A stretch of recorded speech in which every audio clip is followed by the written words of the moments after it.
Hello everyone, my name is Jessica Molnar and this is Text World History. Today we're going to talk about the pre-revolutionary Russia. During the late 19th century and the early 20th century, this development was unstable and most of Russia still engaged in relatively primitive agriculture. And life in Russia was no picnic, literally speaking, because most people probably couldn't afford this. This was due to the social structure. During this time, Russia was strictly hierarchical. Hopefully I pronounced that right. You had the clergy and nobility at the top, the middle and working classes in between, and the peasants at the very bottom. The nobility included the most important person in the Russian Empire, the Tsar. Since Russia had an autocracy, one person could basically do anything they wanted.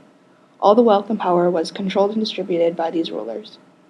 The rest of the nobles and the clergy, for the most part, also enjoyed lavish and comfortable lives, making money off the tracts of land that they owned.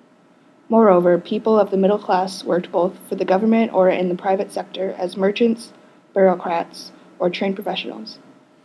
Most were educated, opposed the conservative social order of the upper classes, and were receptive toward liberal ideas.